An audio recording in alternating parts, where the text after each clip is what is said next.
atheist Jews? I mean, breaks down this way. Reform, atheist Jews don't even know what's going on. They don't pay any attention to this stuff. Reform doesn't follow what's going on with Orthodoxy. The little bit they hear about, they don't care about. Conservative follows a little bit more because Orthodox fights with them a little bit more, but they don't care either. They don't know what's going on. They don't care. It's outside of their purview. It's no big deal. They don't focus on it. So that's all outside. And that there's a guy who's a whistleblower. I found out the hard way. I thought this would this happen. I thought, well, at least the rest of the Jewish community will at least be nice to me. They don't even, it's like you don't exist. It's like you're a piece of it's like you're a piece of dog shit on the sidewalk. That's what you are. They don't care. It's not their responsibility. They don't care about it. The broader Jewish community doesn't have concern that this is bad for the By the Jewish community in general? but what I do or what Lubavitch does? What you do. Oh, sure, because there's a whole thing. Don't make a shanda for the goyim. Don't make something that's embarrassing that the non-Jews should see. So, yes, I mean, this guy, he stole $87 million and tortured old women and did all this other stuff. Terrible, terrible. We have to deal with it. But don't let the non-Jews find out, right? Yeah.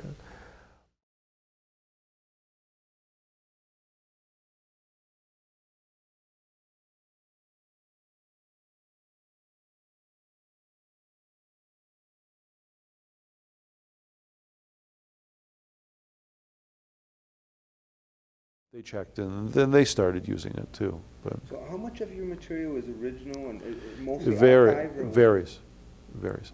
I go through whole streaks when it's all taken from other places. But generally I'd say it breaks down about 85 reprints and 15% of my own. And that's doing research, original research too? I mean, yeah, it's kind of... St. Paul, how do you swing that? Well, I do a lot of phone interviews. I know a lot of the stuff. I mean, you'll see something like, I saw a very good example. There's a video of people coming out of the courthouse the first day of the Rubashkin, the first day of the trial. And I took one look at it, and well, there's Manis Friedman, Rabbi Friedman, the rabbi who had just said not long before that we should be killing Arab babies to, and there was a whole thing about this, you can look him up, Manis Friedman. You look him up on my website, you'll see the stuff. Manis used to be a friend of mine, lived around the corner from him. I think, well, there's Manis, there's this guy, there's that guy. I'm looking at it, and so I had context immediately that nobody else reporting had. And here he is he's right with Rubashkin. He's Rubashkin's close friend. He's there as Rubashkin's support. How dumb can you be? This is the guy that just said this stuff. It's true. He's only quoting what Chabad says. It's true it's a ridiculous. Whatever. But anyway, so, and there he is. You can't get better than that, right? I mean, I couldn't not write it, and so I said, well, look, there's Manis Friedman, there's this, there's that kind of stuff. Then there's the stuff that, where someone will give me a tip, like, the accountant that testified for Rubashkin. He was Noach Deer, who was a councilman in New York. He was or an assemblyman in New York, I forget which. He had a whole thing with the FEC with illegal campaign donations and with a whole list of other stuff. This was the guy who was the chairman of his campaign committee, and he had to pay a large FEC fine, and there was a whole fight over this, and it's the same guy, right? And so I broke that story. I broke the story of the Rubashkin Defense Fund being run by Chabad out of one of its nonprofit organizations and giving tax deductions, and then moving it to another nonprofit organization giving tax deductions. And then they finally admitted that yes, they were doing it, but not until I outed them twice. That kind of stuff. They must hate your guts. They certainly do. That's one of the reasons why people threaten to shoot me and things like that. What about this on your website, that 5W? What is that? That was the PR firm that Rubashkin hired. There's so many of these things. He hired them, and these guys are sleazy, difficult people. And so what they did is they started pretending to be critics of agri-processors and critics of the Lubavitch family. used the name of Rabbi Morris Allen, who's a local rabbi here, who started something called Heksher Tzedek, which is the conservative movement's attempt to get supervision over how the workers are treated, how the animals are treated, and that type of thing. Not over the kosher status of the food, but over the rest of the Jewish law stuff, how the workers are treated and whatever. So they impersonated him, and they impersonated people who regularly comment on my website. And they pretended to be them, and they wrote things that would embarrass them. You know, they wrote comments embarrassing to Morris Allen and signed his name. And so I uncovered that it was them, posted it, and it was picked up by the Jewish Telegraphic Agency, which is the news service of North American Jewry, and was then picked up by the Forward and by dozens of Jewish newspapers, picked up by the Jerusalem Post, by Haaretz, another big Israeli newspaper, and it ended the contract between agro-processors, and eventually, not immediately, but not long after, it did end that. Per your website, one Israeli news source discusses the fact that a lot of Haredim, or some in Israel, are claiming Obama's an anti-Semite. Oh, yeah. Could you discuss that, please? Yeah, because again, Jews are looked at, non-Jews are looked at in a positive light when they're doing what Jews want. And when they're not doing what Jews want, they're looked at in a negative light. And it's never a situation, or hardly ever a situation, where you say, oh, he misunderstands something and therefore he's doing it wrong, or he's reaching a legitimate conclusion that we disagree with. Right? That doesn't happen. It's either you're with us or you're against us. So Obama has a problem. First of all, his middle name is Hussein. Secondly, he's got the wrong skin color. Thirdly, you have all the birther stuff that these people buy into, right? So then Obama does something they don't like with settlements in Jerusalem or whatever. And it's not Bush who they didn't like, Bush 1 who they didn't like either. It's Bush 1 plus he's a Muslim, plus he's black, plus he's got to be an anti-Semite, plus. So Obama gets it far worse than what Bush 1 got, and they hated Bush 1.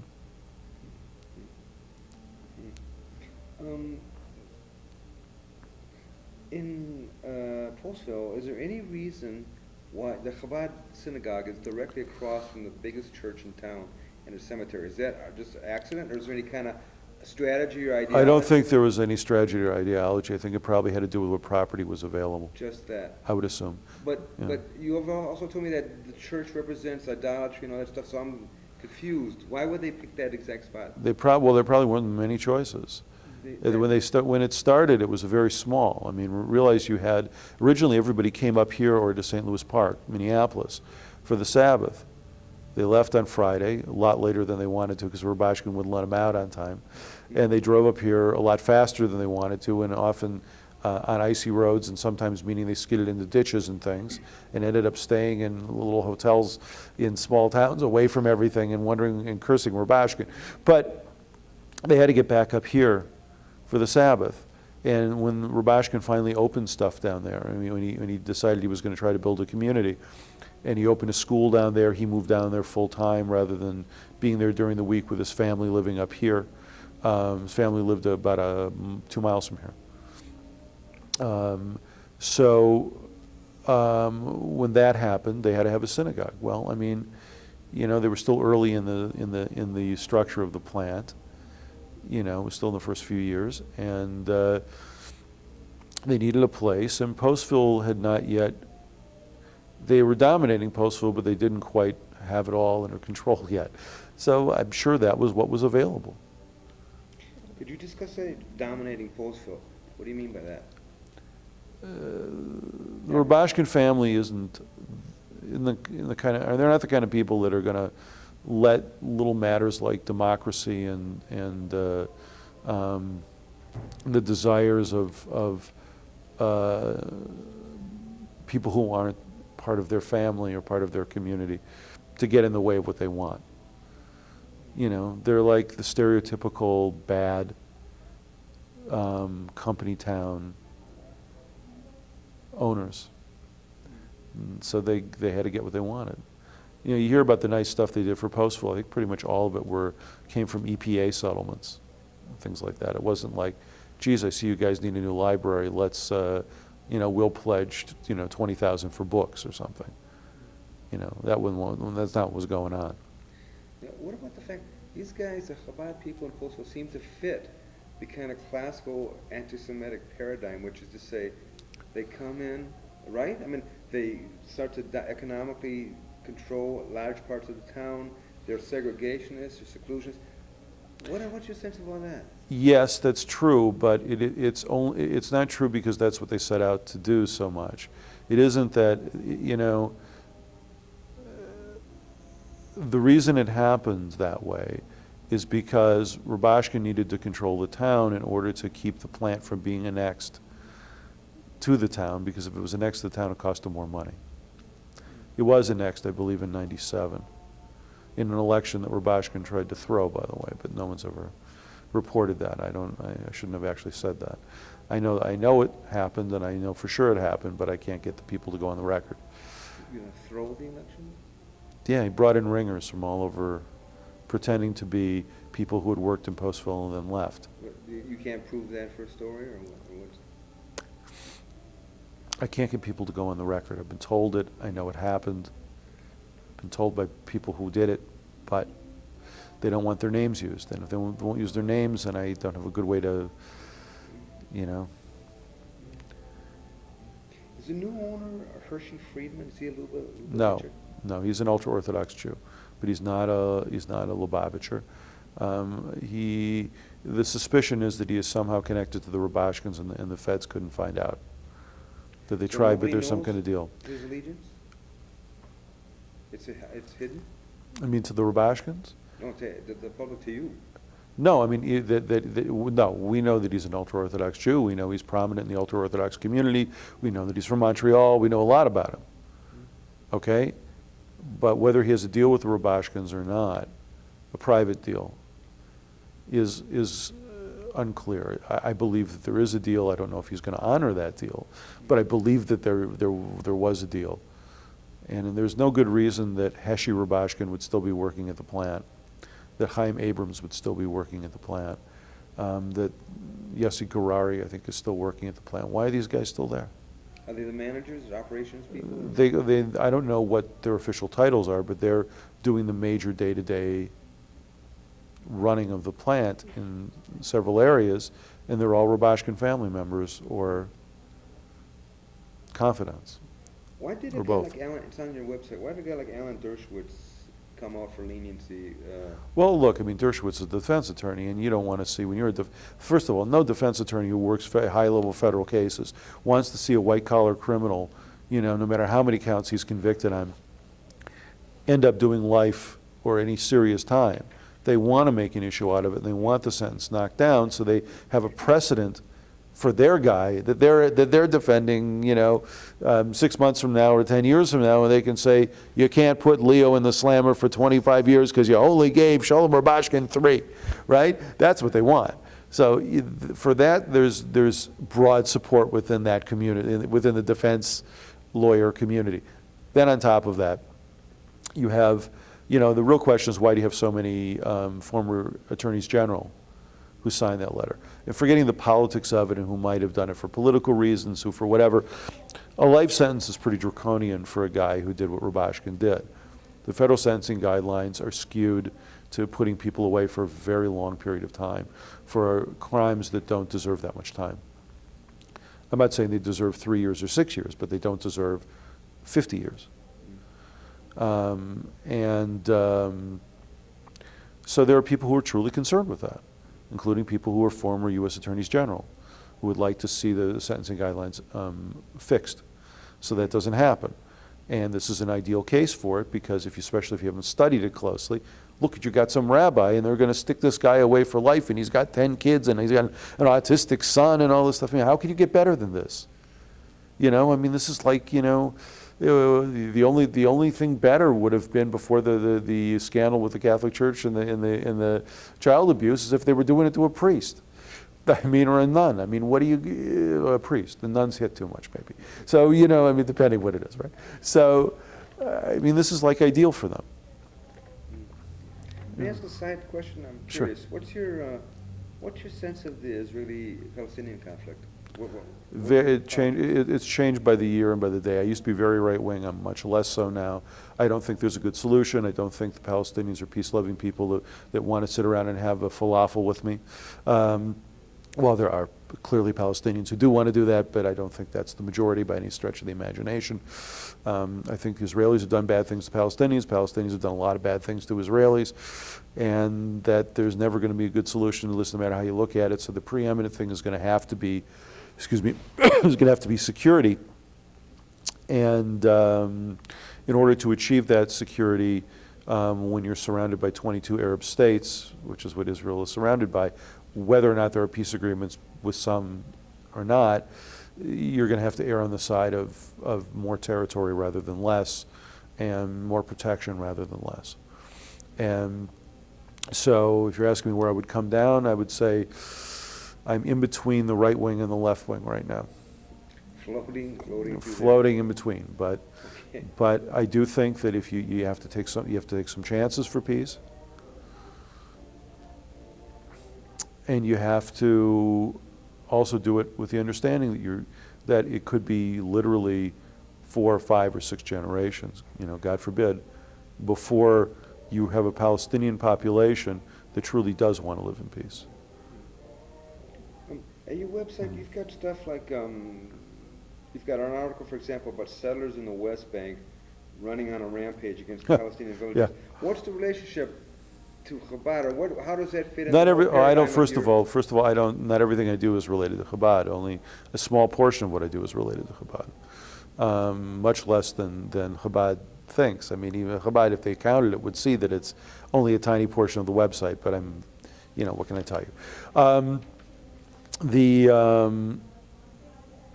So there is necessarily no direct relationship, although in some cases there is, because the rabbis of those particular settlements where the kids came from are either Chabad or Chabad influenced. The biggest figure in the radical settler movement, rabbinically, is Yitzhak Ginsburg, who is a Chabad ordained rabbi. 2 of his students, Eli Tzur, and I forgot the other guy's name offhand. It'll come to me maybe. I'm seeing his face, but I can't remember his name right now. But anyway, they're also, again, Chabad rabbis. And so that's where a lot of the settler youth, called the hilltop youth, the ones that are, 17-year-olds taking over hilltops and declaring a new settlement and fighting with the Israeli army and police and going to Palestinian villages at 3 a.m. and burning olive trees and that kind of stuff. A lot of them are influenced by these 3 guys, these 3 rabbis.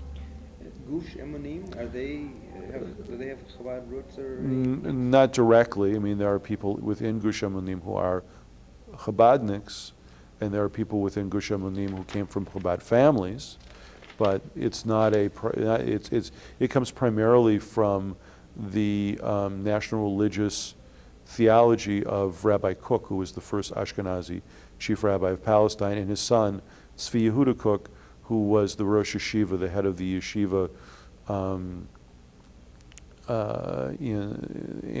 head of Mossad Arav Kook, the various nonprofits that were run, educational arm of that.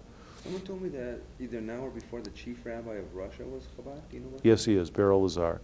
He's actually, interestingly enough, the brother-in-law of the Chabad rabbi here. His son is married to Beryl Lazar's sister.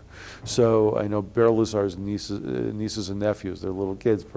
I used to play little games with in the Chabad house. Then they were little kids, Oh, here's the ball, Mushki, That's the chief rabbis. He's a thug. His name is Beryl Lazar. He's a real thug. He's the worst. He's the closest thing to a mafia don Chabad has. And he and his oligarchs cooperated to get Putin in power and to keep out the successors to Yeltsin that were democratically inclined. And they got privileges for that. They helped out. That's the politics behind that. Yes. I wondered how on earth. That's how so Putin power. became very close to him. Yes. That's serious power in place. Yeah, yeah. He's a sleazy, sleazy thug. When you said he has relatives here, you didn't mean Postville, did you? No, I mean St. Paul. He might have in Postville too. I haven't checked, but yeah, he has. Yeah, his sister lives here. So is it fair to say then that the ideology that functions in Postville in the Chabad community obviously is going to There's no Chabad communities are Chabad communities. I mean, you talked about the big poster of Shalom Rubashkin leading the Lag BaOmer parade yesterday in Postville. Well, they had stuff like that in Crown Heights yesterday too. Well, this is amazing. I mean, so how do you understand the impact of Chabad in Russia then? If for Jews, I mean. Well, for Jews, Chabad is the dominant force in Russia. Largely because Vladimir Putin made it so. A combination of Vladimir Putin and some of his oligarchs dumping money into Chabad so they could do a lot of programs. You know, which is what Putin wanted, because Putin wanted the Jewish community under the control of Chabad because he controlled Lazar, the chief rabbi. I think you need to write some books. Maybe you've already started. Well. I mean, a whole bunch. You do your own film here. It looks like you got a lot of. Just a couple more things. I'm doing a film on transportation, actually. Transportation. I've had enough of this stuff. Well, let me ask you about that. So, are you getting burnout, reaching burnout, or what's going on? Oh, I've been burned out for years.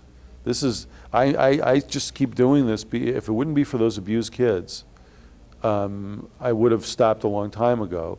And then once I got into the whole Rubashkin stuff with the trial and everything, and the raid and the trial, and at first it was to protect the workers. Remember you had people, I don't know if Jeff told you this, but you had all these people that were brought in to work after the undocumented workers were removed.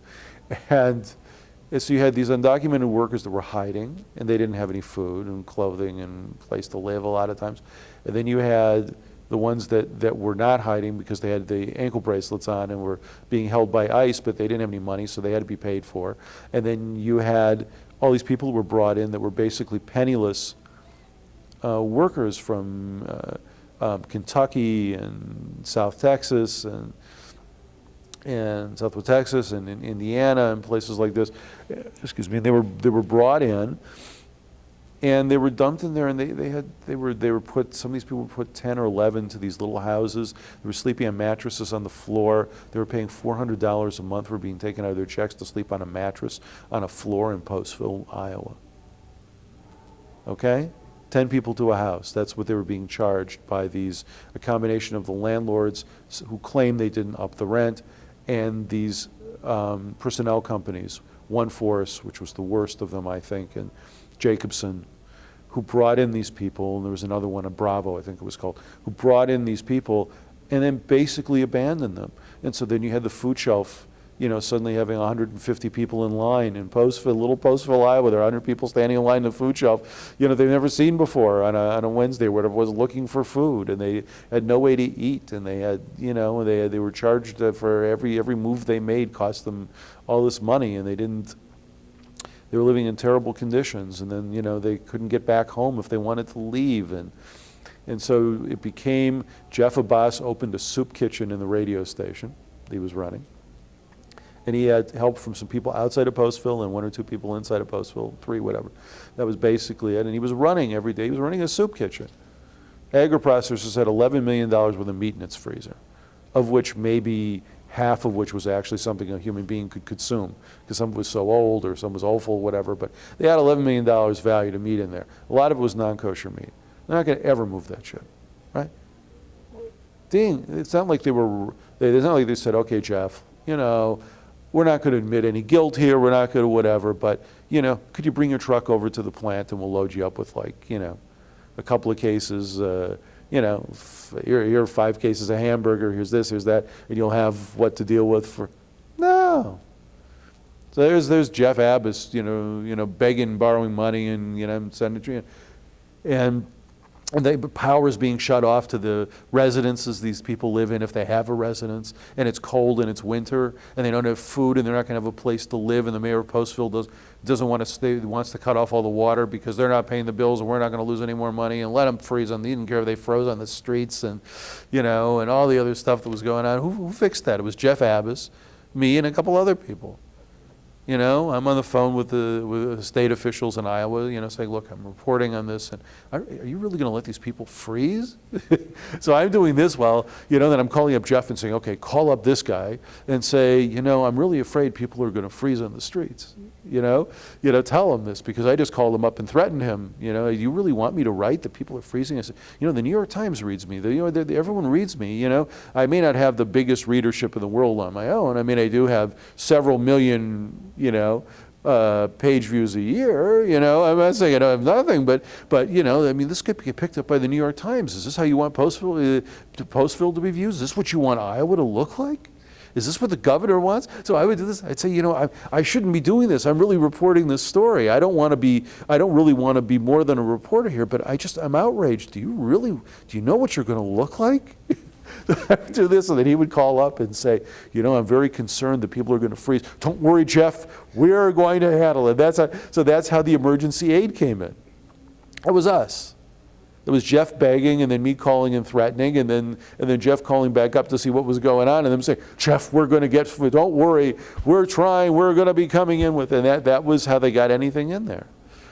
From who? No, The state. It was very little, but they had energy assistance that helped for a month or two, and they had whatever. But it was enough to get people through the winter. It kept anybody from freezing to death on the street. The political infrastructure, the formal one in Postville, did nothing? Nothing. Zero.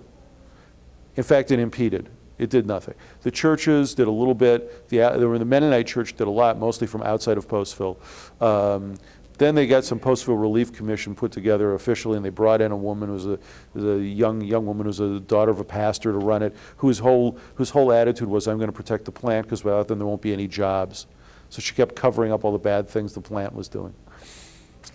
That seems to be, just in the times I've been over talking to people in Postville, that seems to be a common theme in the political hierarchy is, this lay record, the current mayor, what do you know about him?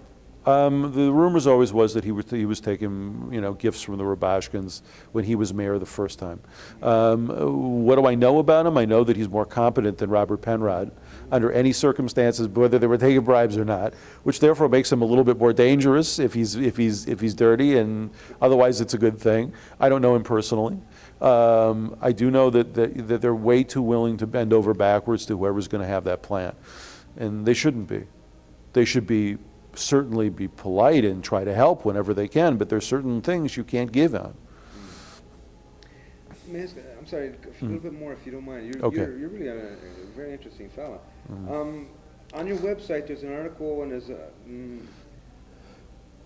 by a rabbi in Israel, I think it is, but it says, in every generation some rise up to destroy us. Yeah. And I've read about Amalek, Yeah. and I know that some Chabad people might consider you to be an extension of Shh. Could you discuss Amalek? Yes, they've done that too, and not just discuss Chabad, what ultra Orthodox Amalek Jews. is? Amalek. Okay, Amalek is the tribe that attacked the Jews when they were fleeing Egypt in the desert. They came up behind them and attacked the weak and the stragglers, right? So in rabbinic theology, Amalek is both the what we used to call suckhole, when someone stood by the if you're playing ice hockey or basketball and he never played defense and never went back and forth on the court, whatever, or the rink. He just stayed by the goal and waited for a ball to get near him so he could get the easy shot, right? So Amalek is the suckhole of biblical peoples. He was the people, he attacked the weak, he did this. Hated, he's the ultimate paradigm for evil in Jewish theology. There's a commandment in the Bible to wipe him off the face of the earth, wipe out the memory of him from the face of the earth, which is interpreted to mean that a time will come in the future. That could be today, and that could be a very long time from now, or anywhere in between, where Jews are going to get that command, and we're going to go out and kill the rest of these bastards. And Haman, in the biblical story of Purim, of Esther and Mordecai in Persia. Okay, so Haman is considered to be a descendant of Amalek. So is Hitler and the Nazis. Whether this is literal or not, that's how it's understood. So, did anybody ever call me Amalek? Yeah, certainly. And I mean, it's not the correct application of the term, to say the least, but again, when you're dealing with, remember, the ultra-Orthodox Jews don't have any training in civics or normal training in history or in comparative religion or anything like that. I mean, they're in effect taught fundamentalist Judaism.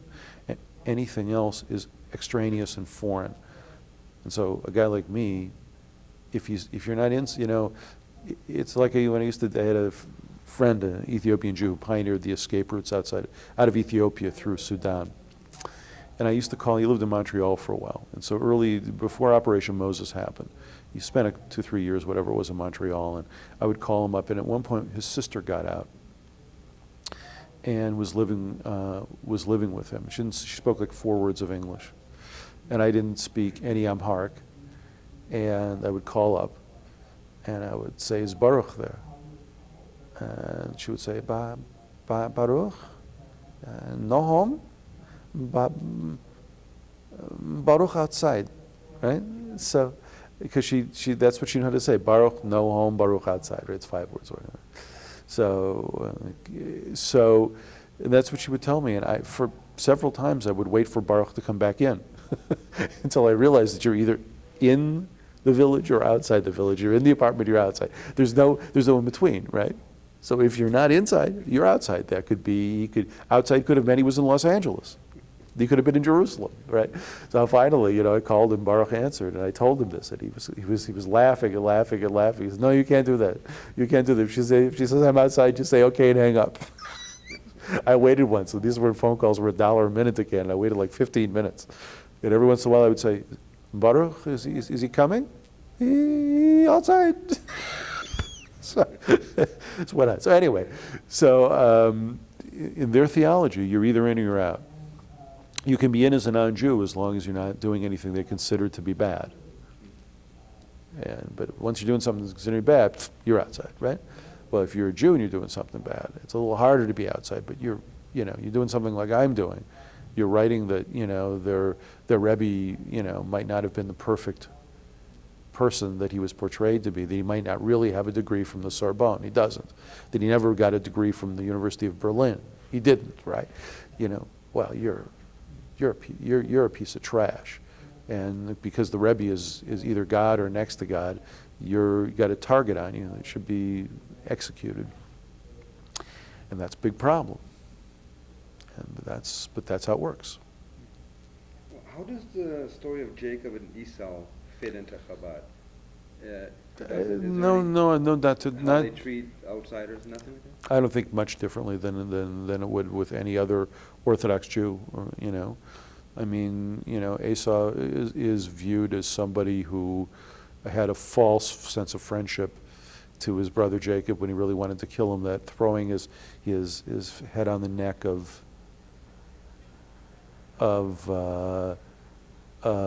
Jacob and kissing him is interpreted by some rabbinic scholars from 1,000 years ago, whatever, 1,500 years ago, to mean that he was trying to bite his jugular vein or his carotid artery.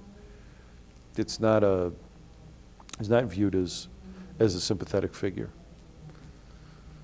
And so, but I don't know that you can.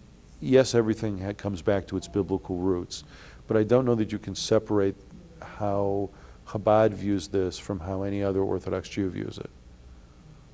Could you outline the story? Yeah, basically Jacob was the twin brother of Esau. Esau was big, red, and hairy, and Jacob was smooth, whatever that means. And so Jacob was a man of the tents, meaning he studied, is how it's understood rabbinically, but he wasn't out in the field. He wasn't doing any hunting. He wasn't riding horses. Not that there were any domesticated then. He wasn't doing any of that stuff. He was, he was a mama's boy, maybe is a better way to put it in semi-modern parlance, right? And Esau was out there, doing whatever, was shooting animals and maybe murdering people, whatever, He was the gang member, and Jacob was the studious one. So it comes time to give her the blessing because his father is now very old, and the father wants to give the blessing to Esau because he's blind, he doesn't see what Esau is, he supposedly doesn't understand. So the mother of the two boys doesn't want that to happen, because if the blessing goes to the older one, to the one who came out first, Esau, then the families will continue on through him in its primary line, and it will be a very bad thing. So she wants to switch it with Jacob, so she comes up with a way to mask him, to make him look and feel kind of like Jacob. I mean, like Esau, he goes into the tent to get the blessing, and he says the hands are the hands of Esau, but the voice is the voice of Jacob, right? Because he can't make his voice sound as gruff as his brother, right? You have that. You have the selling of the birthright part, right? Where he sells it for, he comes in, he's starving, thinks he's gonna, from the field, and I think the Midrash, which is a kind of a fanciful, long rabbinic commentary on different parts of the Bible. Most of it's from around the year 7, 8, 900. But it could reflect things that are older. That he just come out from killing Nimrod, I think is who he killed. That's why they called Esau the mighty hunter. They called him mighty hunter because he killed Nimrod, who was a bad biblical figure of several generations before that, who was supposedly still alive. So anyway, he comes back and he's famished and he has to eat, and Jacob conveniently has this big pot of stew he's cooking, and he sells him a bowl of lentil stew for the birthright, which he doesn't care about. It's to show he doesn't care about it. What is all this really? Well, the Esau's descendants are the Moabites, and I forgot another couple, I think one or two different biblical tribes who lived on the other side of the Jordan. And so there was always a rivalry between them and the Israelite tribes. And this is just a way of explaining why we don't like those bastards. How come they're so close to us? They're like our cousins, but they're such pricks. How could this possibly be? So here's the story that explains how it could possibly be. It's a back formation, right? Just don't say that to a fundamentalist, because there are no back formations in fundamentalism. I think I've taken up too much of your time. Okay. So, yeah, I've been blackballed by lots of different Jewish publications. The Forward hired me to do a freelance piece on something related to ultra-Orthodoxy, but not related to Chabad, not related to anything really that was controversial. I wrote a good piece, did whatever their editors wanted to make it better, was told by the editor who assigned it to me, Larry Kohler-Esses, that there was nothing to do to make the piece better, that it was great and there was nothing wrong with it. But it was killed by the editor-in-chief who had approved it originally, not because there was anything wrong with the piece, but she decided that running something for me would make the Forward look biased, so therefore they wouldn't run it. She's a coward and she's not honest. Name is Jane Eisner, and she's a very sad person who used to work for the Philadelphia Inquirer, was a columnist at one point. Would make a nice journalism professor, but she doesn't have, it's an odd way to phrase it for dealing with a woman, and it's not because she's a woman that she has this problem, but she's definitely lacking cojones, let's put it that way. She doesn't have, she won't stand up to, she was and there was zero bias in this. In fact, it was actually favorable to ultra-Orthodoxy, but she had so little knowledge because she's so ill-educated about the Orthodox community to begin with, and she's a coward. And after lying several times to me and lying to her own editors apparently and whatever, she yanked the story. So you have a reputation then? Oh, big time. Because of your failed Messiah right. website. The Jewish Week hired me to do a story, and then they tried to steal it from me and they wouldn't give me the byline. And then they ended up running a little blurb part of it, and then the bigger story I wouldn't give them because they wouldn't give me the byline.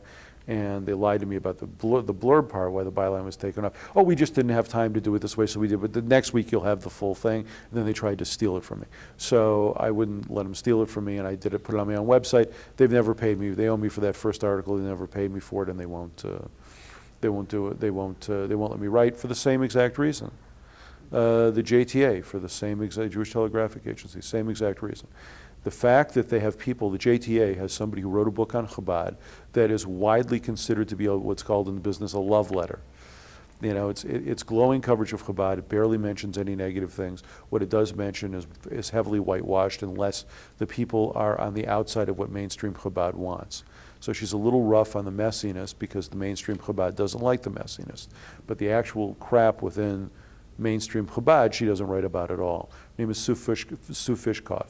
It's a well-regarded book, but anybody who knows Chabad knows what it is. It's what Stephen Bloom said it was. He wrote the book Postville and was a journalism professor at the University of Iowa.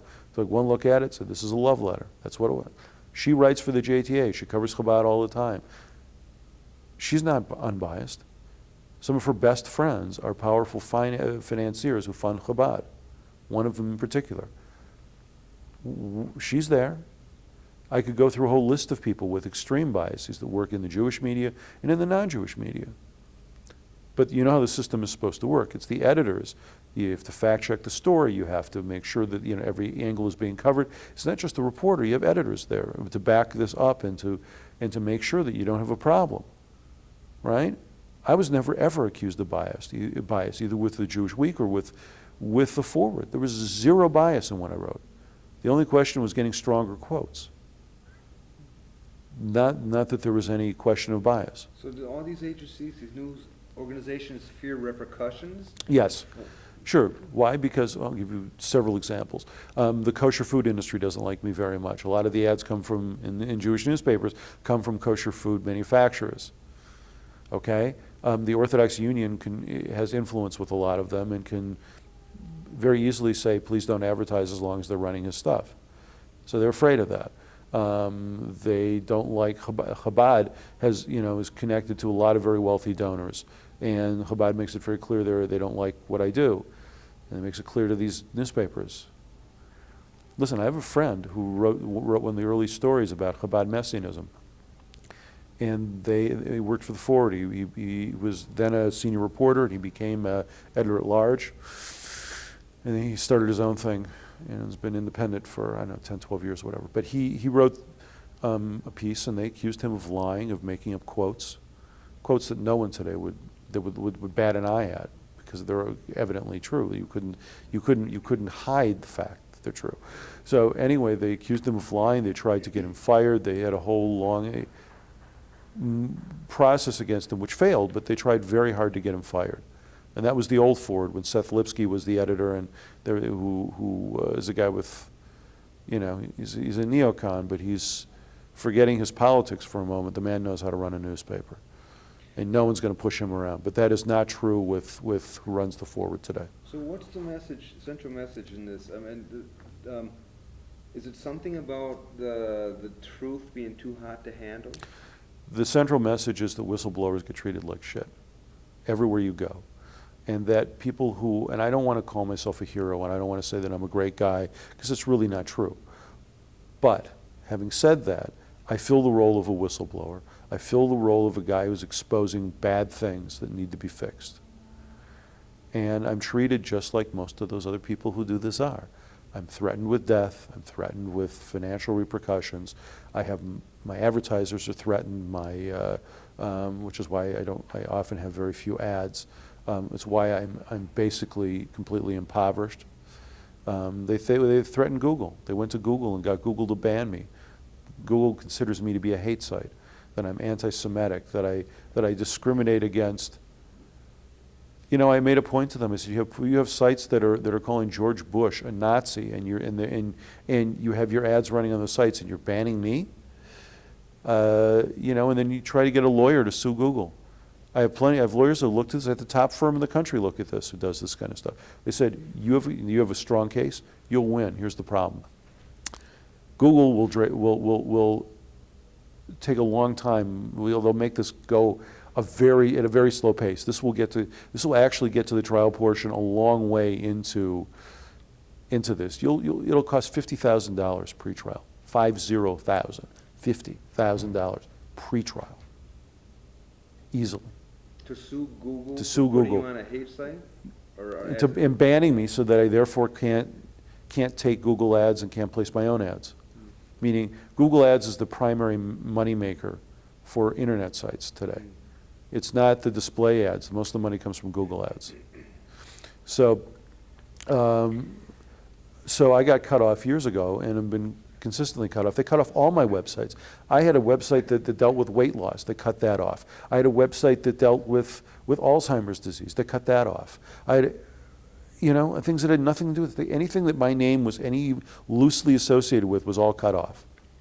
I don't understand. In violation of their own policy. How can you be considered, on one hand, one of the top 50 Jews in America? I asked that question. They wouldn't answer. You're a hater. Doesn't matter. See, that's the point. The point is that Chabad has influence. Chabad did what it did. Google went along with it. There are people inside Google who are Chabad affiliated. They did what they did. Google is notorious for being less than honest about its business practices in these areas. Anyway, look what it did to Michelle Malkin, the conservative columnist. When it took over YouTube and it started changing things that she'd code a video to be public so anybody could see it, and they'd mark it private.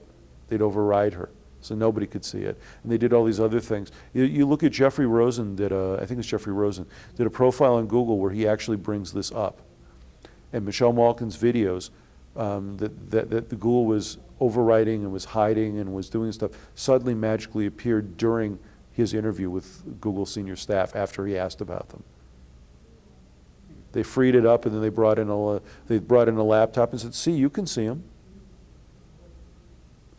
Okay, they're nasty.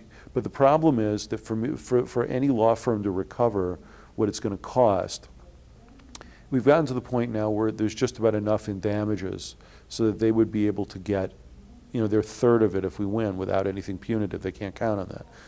Would be enough to cover their costs of pretrial and trial and everything. We're just about at the break-even level, unless Google plays something fast and loose. So in another year, maybe 2 years, there'll be enough money so that it'll be worthwhile for this law firm really to take it. There'll be enough of a margin. And either they'll take it or someone else will take it. But in the meantime, I starved for the last whatever number of years. Was the central interest in the special interest groups' power to censor, right? Can you repeat that, please? Special interest groups' power to censor. Yeah, that's part of it, and part of it is just Google's power to censor. Well, why them? Why would Google care about censoring you? Is it money? Google doesn't care so much about censoring me as it does in accommodating them. The way Google's business plan seems to work is that if you're NBC or some big advertiser, then, there's someone who will talk to you, there's someone who deals with you, there's somebody who, will work with you. If you're a big, giant internet site, you're in the New York Times and you want to run Google ads, okay, they'll deal with you, they'll work with you. The little guys aren't worth it. Though it's true that I'm, on Alexa, I'm ranked roughly 100,000 of internet sites in the world. Okay? When you think about that, I'm one guy. I'm one guy doing this primarily alone. I have some help, but it's, I'm the full-time, actually, I'm the guy that's working overtime every day, 6 days a week, doing this, putting in 80, sometimes more hours a week. And yeah, there are other people that help me. Somebody puts in a few hours here or there doing something, whatever, right? But it's much easier to, I'm ranked about 100,000 on Alexa, which is like the premier ranking of, I'm ranked 100,000. When you think about it, that's mind-blowing. There are millions and millions, there are probably 20, 50, 100 million websites. I'm 100,000. But that's still a little guy for Google. So they could think I'm 100% righteous for all I know. So essentially, But, is it Chabad who pressures yeah. Google Chabad also hacked my first website when I was originally on Blogger. That's why I moved to TypePad. But Chabad hacked that. It was hacked out of Chabad Central, out of the place that runs their big internet sites in Crown Heights. And I spoke to one of the people who did it, actually, the other person I know. There was a whole group. They actually bought code breaking software, and they did all this stuff so they could break it and get in and do it. It took them a long time. It took them 6 weeks of running this software before they finally broke the code and got in. So this is why you're close to burnout? Well, I'm close to burnout because the news is pretty bad. I mean, it's how often can you read about some rabbi molesting kids, other rabbis covering up for him, and the victims and their parents saying, "Oh, don't use our names, don't use our names. Our little daughter won't get a good marriage match if we say that our son was molested by this guy."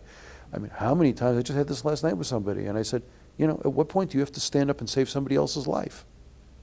The only way to do this right is to use your name. If you don't use your name, whatever you do is going to be much less than what's needed, no matter how hard you try. Right? God threw this in your lap. I'm sorry it happened. But, either now you stand up and say, my name is so-and-so, and this is what happened to me, or some other kid is going to get raped. And you know what the guy said to me? He said, that's what I said, but my wife won't let me do it. She won't because of the kids, and I can't make her. So basically you're standing naked and no one else is willing to come out and join you. That's it. They're willing to steal my work, which a lot of people do. They're willing to use my work without attribution and then say, "Oh, sorry, I didn't link to you or didn't quote you directly or didn't, but you do great work." I get a lot of that. Yeah. And the Jewish community eats its young and it eats its own. It's always been this way. The creative people get screwed. You look at where the money goes for grants and these people, most of these programs, some are good, but most are just the most moronic, stupid things you could ever possibly envision. Who never have any chance of seriously working, and people are throwing millions of dollars into it. The real creative people are generally pushed out. Maybe it's this way in every community, I don't know, but I haven't studied it. But it's true in the Jewish community. It has been for many, many, many years. The whole thing, have you ever heard of Birthright Israel? Yeah. Okay, well, Birthright Israel was actually created well before it was officially created by a group of college students, me being one of them. We took over the General Assembly of Jewish Federations in Chicago in 1985, I think. 85 or 86, I don't recall. I think 86, actually. But anyway, we took it over, and we actually got Jacob Davidson, who's now Jacob Ner David and lives in Israel, was like the youngest one amongst us, and he made friends with the guys that one of the janitors in the hotel and a guy that worked in the print shop, and then we gave them the stuff we wanted printed up, and they printed it up and they bound it in the plenary session booklet. So when they were voting on where all the money was going to be allocated in the plenary session, they opened up to page 1 and we had the first page. So, and then, the head of the federations, Shoshana Cardin. This is the allocation arm for money for Jewish communities all over North America, you understand. Representative, so there were people from every major city and every minor city where there's a Jewish federation. We're there. And so there's all the power, all the money. And 3,000 delegates, right? And you're sitting in the plenary session where you're talking about a few hundred of the richest and most powerful people. And we're there, and the head of the federation, Shoshana Cardin, comes up to our table, and she puts her hands on her hips, and she looks at us, and she says, "Okay, boys, which one of you is speaking?" And it was my friend Alan Norwich, and he spoke, and he talked about our 10-point plan, which is what was in there, what was needed, and one thing was that every Jewish kid had to have a free trip to Israel. And so a guy named Mandel was first name, I keep forgetting, one of the 3 Mandel brothers from Cleveland, very wealthy family, big federation backers. Afterwards was screaming at us because he said, the federations, we send all these people to Israel for free. People come to us, they don't have any money, and we send them, and you can't say, and you're lying. And standing next to him was some guy from another federation, not from Cleveland, who was a friend of his, and it was Mort Mandel. And suddenly he said, Mort, my federation doesn't do that. And Mort froze. And he said, "What?" And then somebody else was standing and said, "Well, I'm from, San Diego, and mine doesn't do it. I'm for whatever, mine doesn't do it." And he went, "Oh my," and you see him, his jaw fell, he was and he turned to us and he said, "I promise you, I'm sorry I yelled at you, and I promise you that that will be taken care of. And that became Birthright Israel. It took a few years. It took Bronfman's money. It took, other stuff to come into it, but that's where Birthright came from. And then you watch how Birthright's run today. And it's great that all the kids get to go to Israel, but it's bad because it's run in a moronic fashion, largely, by people who are doing it top down and doing it in the worst way. And, and it's wrong. But it's what happens. The people who actually asked for it, the people whose idea it really was, the people who sacrificed, who were guys who were 5-6 months behind in the rent in New York and had holes in their clothes and who, ran up, there were still Jewish restaurants that used to let you charge. I remember once one of these guys was in New York, I was sleeping on the floor of his apartment, a bare wooden floor. I'm not talking about a nice wooden floor. I'm talking about with furniture pulled out of the trash and, right? Hadn't been paid in months and, right? So we're going out to eat, so we go to this restaurant. I said, I'll buy you dinner. I said, okay, we go to the door of the restaurant and the manager says, I told you can't come in here. You pay your bill or you owe whatever. And I turned to the manager and I said, well, are you yelling at me or are you yelling at him? And he said, well, I won't say the guy's name. He said, but he hasn't paid his bill. I said, but I'm buying. He said, oh, you're buying? Okay, that's fine then. Let's get in and we ate. It was Famous Dairy, which was used to a sleazy, greasy spoon kind of classic kosher dairy restaurant on the Upper West Side. So, oh yeah, sure. So the guy says to me, yeah, the rabbi, you said, you're the paradigm of evil. We got to do everything we can do to bring down your website, to stop you from this, to stop you from that. We have to do everything in our power. And I said, oh. So finish prayers, and I go up to the rabbi and I said, listen, I hope you don't start screaming, but I understand you said something about me in the synagogue on Shabbos, on Saturday. And he says, you're a liar, you're a liar. And he starts yelling at you, you're a liar, you're nothing, you're nothing. And he escalates so that by like 2 minutes into this, he's going, you tell a big lie just like the Nazis. You're no different than the Nazis, you're no different than Hitler, you're Adolf Hitler, you're the big lie. He's going all this stuff. And he's doing his stuff and you can't, and he says, you can't, I said, am I excommunicated? Because he said I couldn't be counted in a prayer quorum, and I couldn't lead the prayer services, and I couldn't get any honors, like being called to the Torah or anything.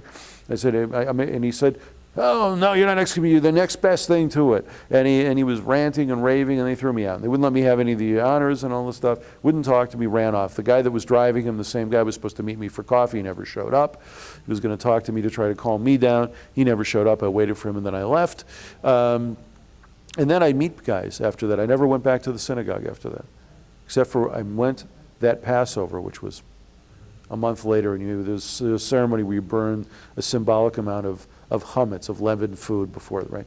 So I went to burn the symbolic amount, and everybody, no one would talk to me, and in fact, one of the guys involved in hacking my website, who was in town visiting his relatives, his wife's relatives more accurately, almost took a punch at me. He barely could hold back. It was the arms twitching and the whole thing,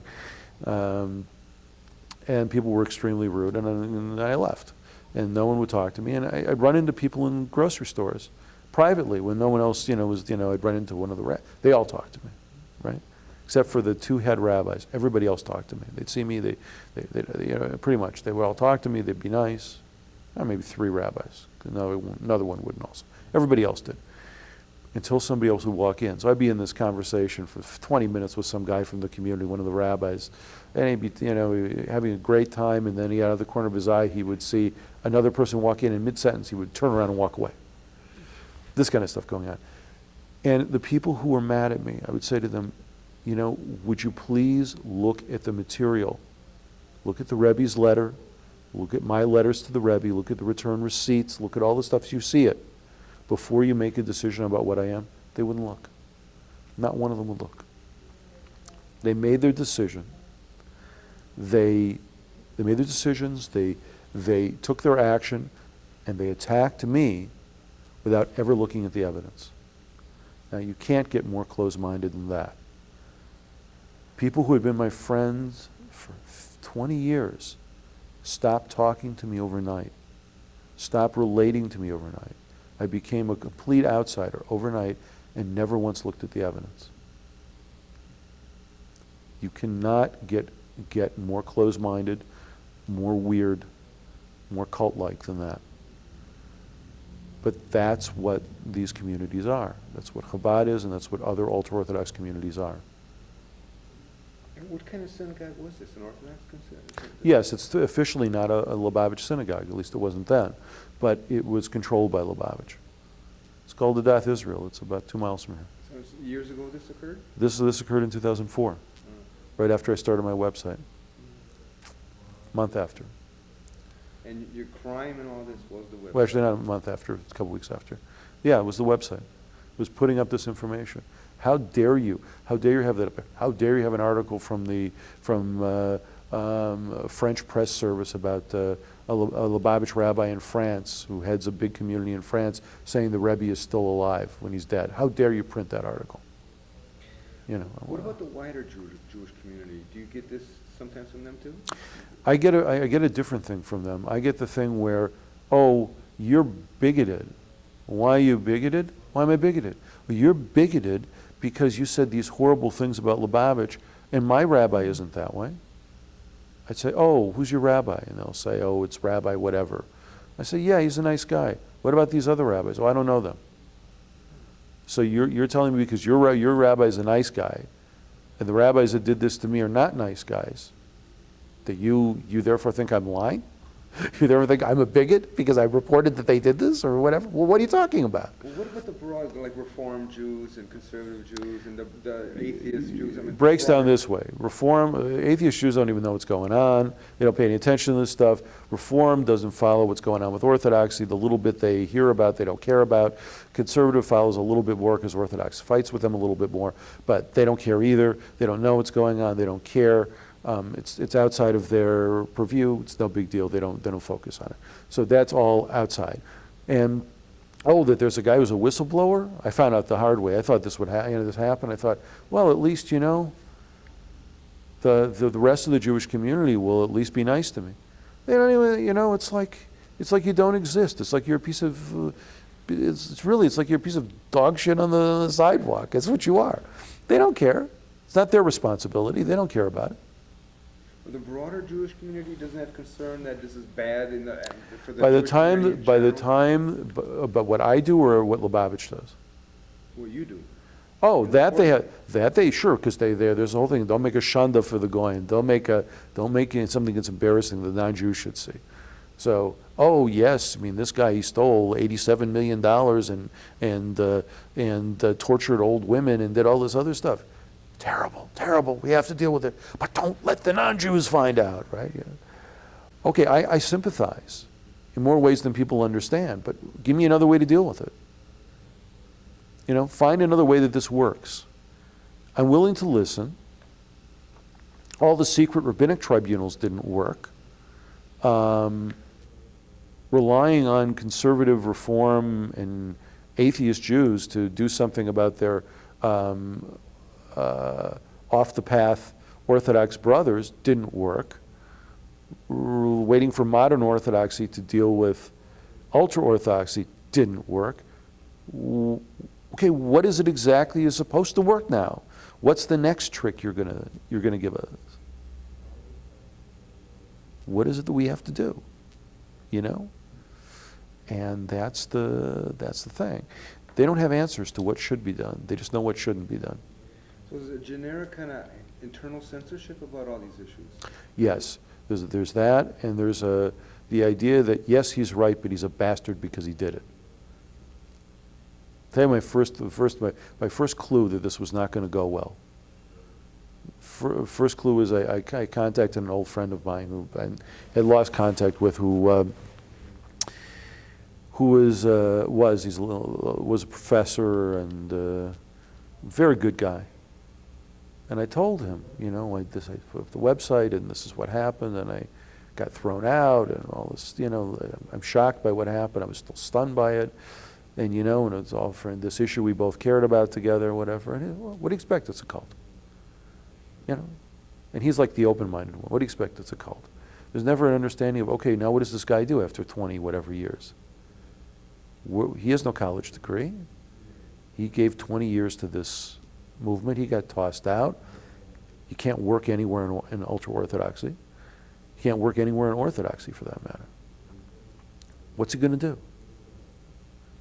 Nobody said, oh boy, let's try to get him a job, or wouldn't it be a fun thing if he got to go back to college, we can pool some money and let him go back and finish his degree or something? Nothing. Well, it seems there's a price for telling the truth in any community. Right. Is that true? Yes, as I said before, and so in the Jewish community you pay that price, sometimes just a little bit more. You know, I would tell you something. There were people protesting outside the big Catholic church in Manhattan over the sex abuse situation last year. The bill called the Child Victims Act, trying to get passed. So some Catholic survivors were there, abuse survivors, protesting. And people going into the church, spit on them, hit them, threw things at them.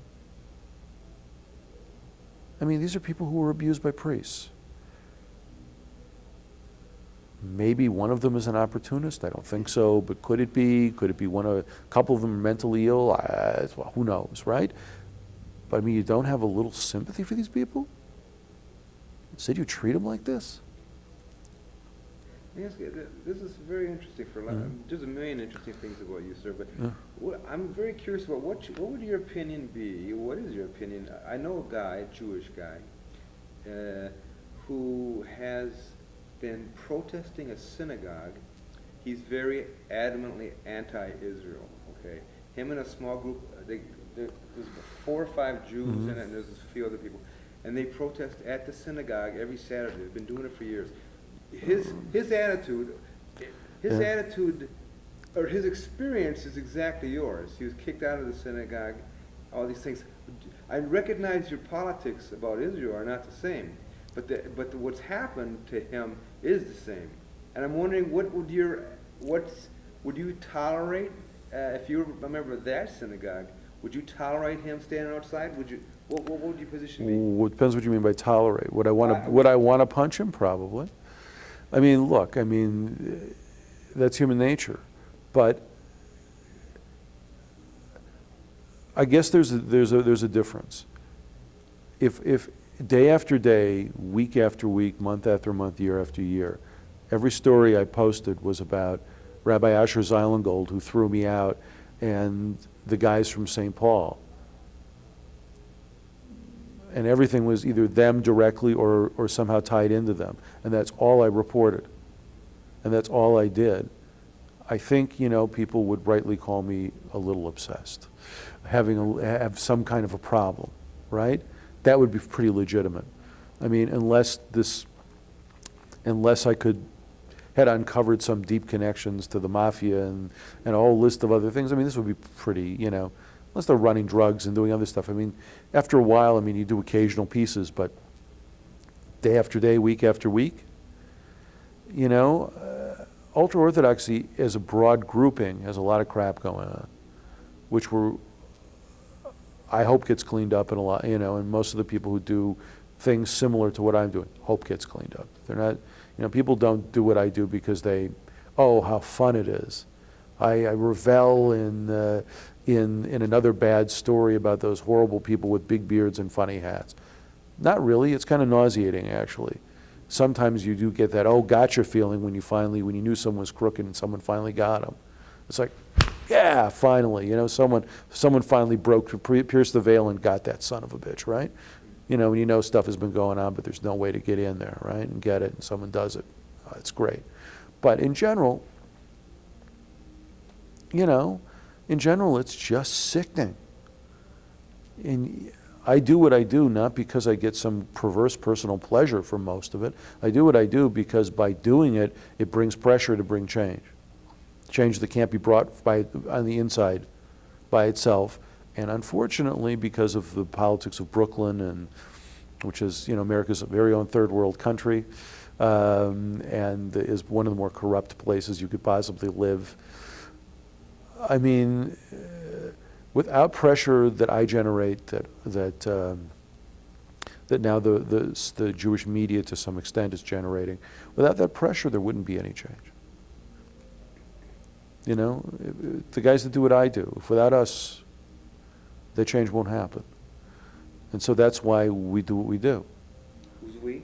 Well, I mean, my website and the people that help me. There are others, out there. There's one called Unorthodox Jew. There's, some come and go. They're up for a little while. They go down. People get threatened. People get outed.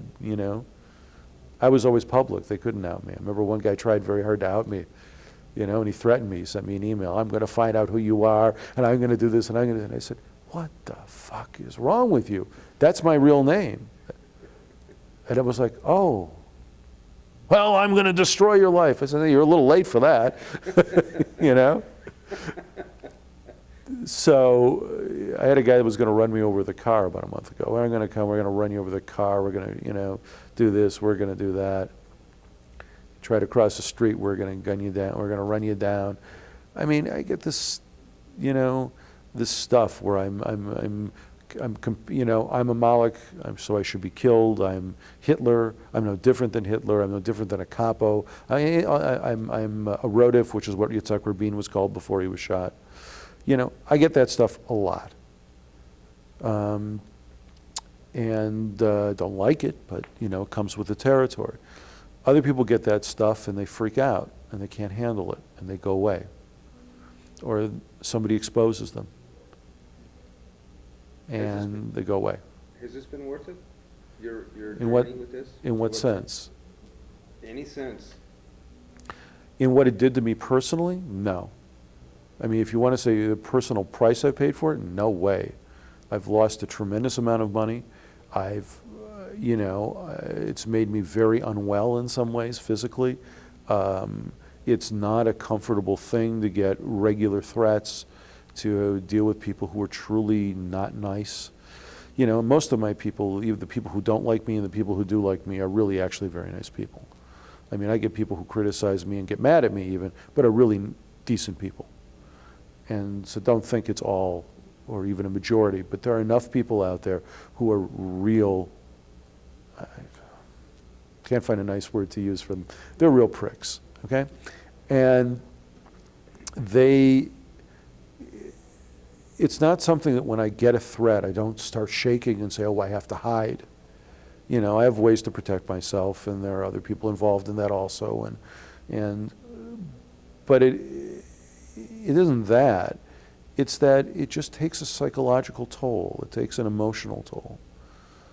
With the people that keep saying, that one of the big things with the Rubashkin stuff is, you lived in Rubashkin's basement for 3 years. He gave you a car to drive. He gave you money to spend. His wife did your laundry and he cooked your meals and all this stuff. And now you're turning around and you're spitting on him.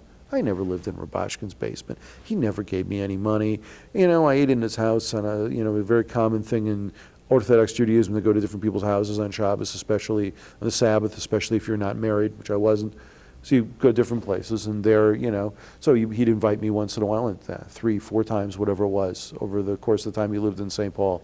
His sister's house I ate in much more, actually, who lived here, and her husband, but were my friends.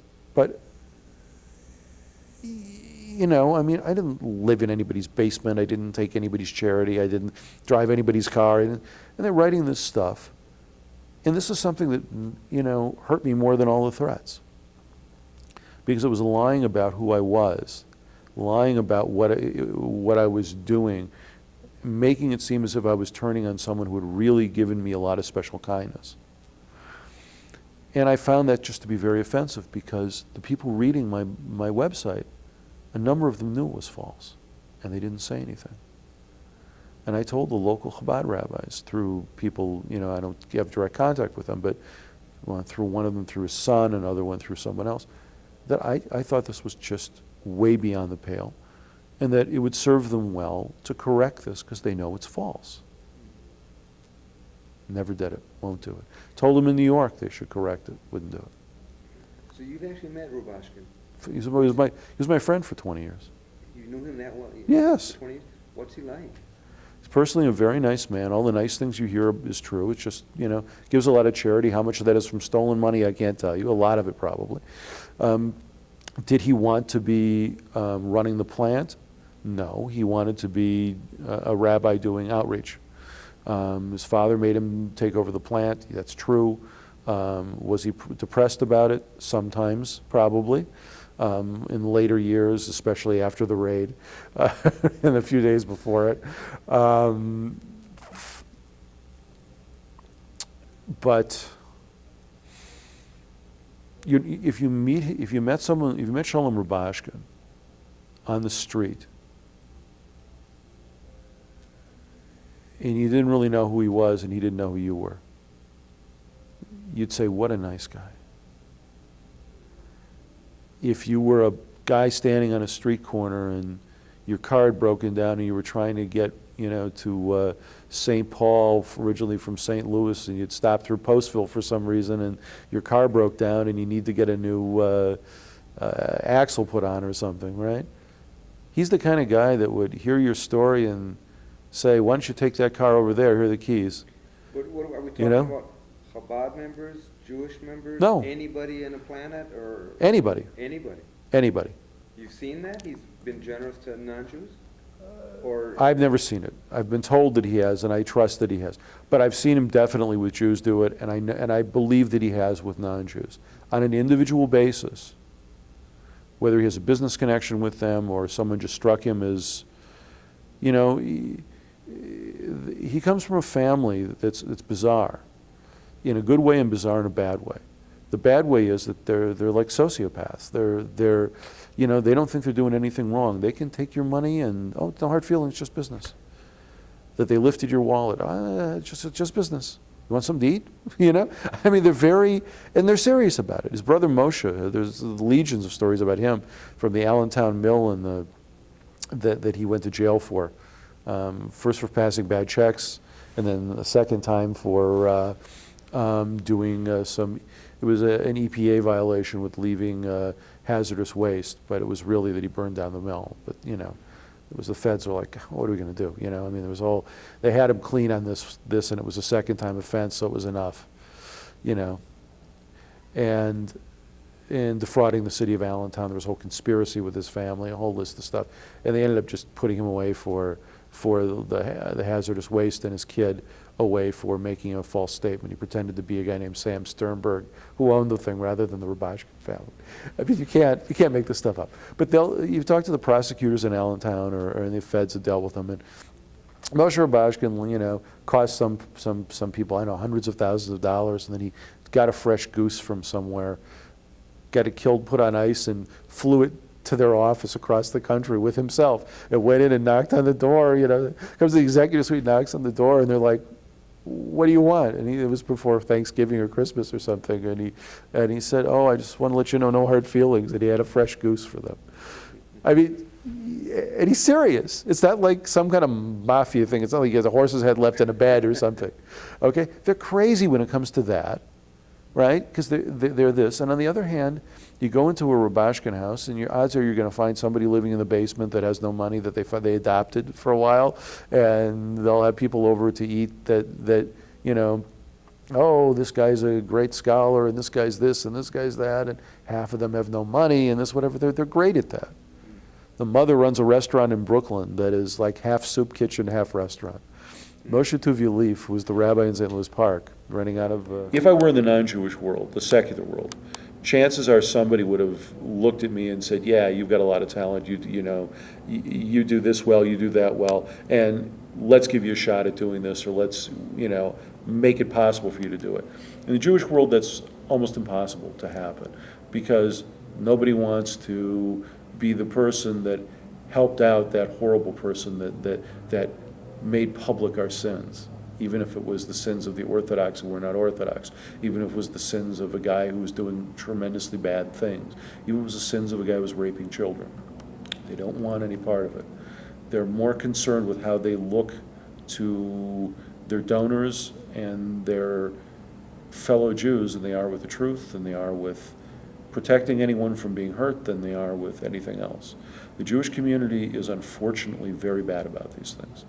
Now, again, it might be that other whistleblowers are treated equally badly in their communities, but my experience is that the Jewish community is especially bad. Bad for the reasons I said, and bad for the reason they just ignore it. They'll say, oh, that's orthodoxy, we're not orthodoxy, so we don't have to care. So they don't care about the crime, they don't care about the guys who exposed it, they don't care about what happens to them. There's a problem with people who want to leave ultra-Orthodox communities. They come, they have a 6th grade education often, they can't speak English, sometimes they can't speak English at all, are functionally illiterate. They need to function in modern society. Who helps them? So there's a small organization in New York that helps them. And they raise money, but the money primarily doesn't come from the set Jewish philanthropies and the Jewish organizations. So you're a black sheep. Yeah, I'm a whistleblower. I'm the guy that took the risks, and I'm the guy that pays the price. And the Jewish community in general doesn't want this kind of information out. No. When I fought for Ethiopian Jews in the late 70s, early 80s, when I fought for them, I was told, you'll never get a job in the Jewish community. You keep doing what you're doing, we will never hire you. You will never work. And that's what I wanted to do, was work in the Jewish community. I was told, you will never work. It was true. I never, outside of Chabad, where I was, which was not part of that, thing in the Jewish community, I didn't get a job. What was your crime with the Ethiopian Jew? Just complaining about it? Israel wasn't really interested in saving them. There was a split it's a long story, there's a split in the Mossad. The ones that wanted to save, the ones that didn't want to save. And so Menachem Begin wanted to save them. Labor and Shimon Peres didn't want to. Okay, so there was a split, and it depended who was in power, and it depended what the other factors were going on, and what Ethiopia wanted, and what Israel needed in the Horn of Africa, and all these other things. And the people who lost out pretty much during this were Ethiopian Jews. So I was one of the people who pushed very hard to get them saved. Now, it's true that as a kid, I didn't have all that much power, but I had a loud voice. And so I was told, you shut up, or you're not going to work. They blackballed me. To tell the truth, you step on toes, right? That's right. You have to, it's to save a life. Do I save their lives, or do I let them die? What am I supposed to do? Say, fine, drop dead? Fine, we'll let them drop dead. We'll let them be killed. We'll let them suffer. We'll do all that. Yeah, that'll make you happy. I'm good. You'll get more money from your donors. You'll look better for Israel will look better for the UN. Screw it. Israel. If it takes Israel looking bad to get these people saved, so Israel's going to look bad. I once said on the phone, we thought our phones were being tapped when I was involved with the World Union of Jewish Students. I said on the phone to the North American Executive Director, when I was the American chairman, I said, understand this well. If Israelis don't clean this up, we're going to bring down the government. We'll bring down the government over this. Because we were an NGO, so we actually had far more power than kids should have, maybe, in those days. So we had some power in Israel that we wouldn't have otherwise had. So anyway, I do that kind of stuff because I knew the odds are they were listening, so they might as well hear it. I had a thing where I was promised that if I didn't write a piece for the New York Times that I'd already written and submitted, which a friend of mine, it's a long story, I would have, but I ended up having my name on this piece that I wrote most of.